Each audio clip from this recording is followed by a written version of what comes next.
Remember that time Bubbles went rogue? Of course you do, it's one of the best episodes from the original series. It was so good in fact that the reboot writers decided to take the idea and do it again. Okay, so they did switch some things around a bit here and there to make it seem slightly different, but I don't think it was enough to make it stand out from the other one. Look at that, it's school picture day and the girls are all getting ready for their big moment. While Blossom tries to figure out which bow to wear, Professor Utonium works on getting Buttercup's cowlick to stay down, thank God, and Bubbles shows off because she's apparently extremely photogenic. Once they get to school, Bubbles finds out that the typical school photographer isn't working his job anymore, so he's been replaced with a random cafeteria lady. And if you've ever wanted to see a stupid character for the sake of being stupid, look no further than this woman right here. Bubbles is so awestruck by this woman's lack of IQ points that she ends up screwing up her school picture, and this causes her to absolutely lose her mind when she sees herself a week later.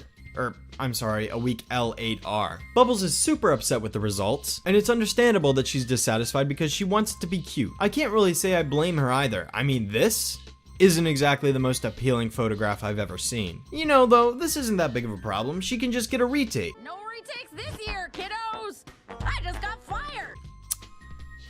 Now, I'm just throwing this out there, but what if the school just, hired someone else? Can someone give me a good reason why the school wouldn't do retakes? What about the kids who were absent that day? What about the parents who want their kid's picture retaken, huh? Won't somebody please think of the children? Blossom and Buttercup take her to a hair salon to try and cheer her up, but seeing as they don't have any money, the stylist decides he doesn't want to waste his time with them and goes to get the apprentice instead. You know, Bubbles, you could just, I don't know, not get your hair cut. So they head home and try to give her a makeover because Bubbles' day hasn't exactly been rowdy and rough enough already. As fate would have it, the particular makeup kit Buttercup is using was recalled because of severe allergic reactions. The professor comes in to speak with Bubbles one-on-one. What's this? The professor's actually acting like a fatherly figure and encouraging his children for once? While Bubbles goes through a bit of an existential crisis claiming that she's no longer the cute one, the professor tells her that one trait is only a small portion of the amazing person she actually is. This really excites Bubbles to the point where she flies into the ceiling fan and smashes her face through the window, so the professor takes her to the dentist where Blossom and Buttercup meet them and give her ice cream to help alleviate her pain. Of course, when Buttercup sees her face, she doesn't really hold back. Is it bad? No! Yes! Dude, yes it is! Buttercup? I can't lie! That's her excuse? She can't lie?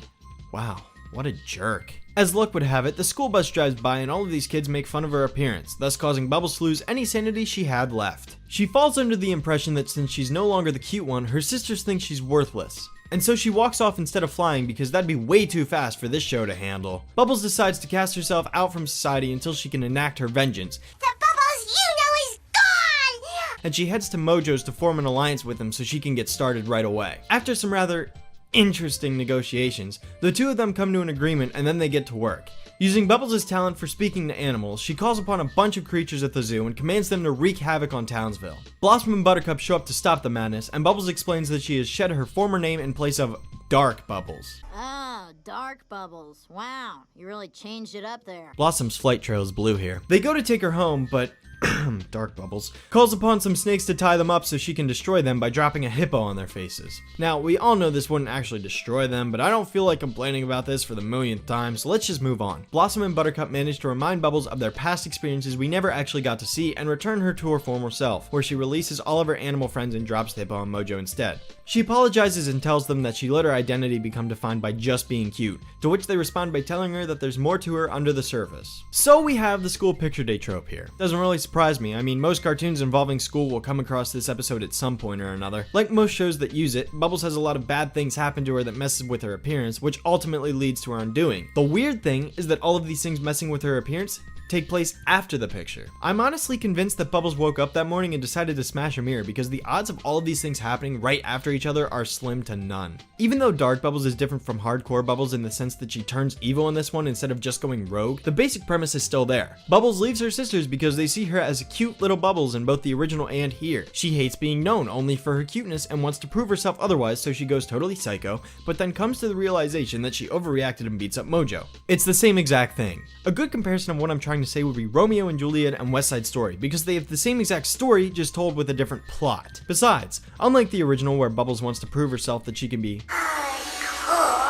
The Bubbles in this episode just blames everyone else for her own mistakes. Aside from the ceiling fan incident, these were all her fault for not taking action, but instead of learning to be more assertive and own up to them, she just blames her sisters and turns evil to vent her anger. And was this really necessary for Bubbles' character? She's never solely been known for her cuteness to begin with, and if we're going by what this show has established, they've already shown her interest in programming and her fondness of fighting bad guys. So why does Bubbles think this way now? It's essentially a step backwards that causes the show to contradict itself. This would have made a lot more sense at the beginning of the show's run because her character wouldn't have been established much at that point. But now that it's 20 episodes into its run, we've already seen different sides of her for better or for worse. She's never relied on this one defining trait of being the cute one before this episode, so the timing of this lesson was not at the opportune moment. Oh well, on to the next review.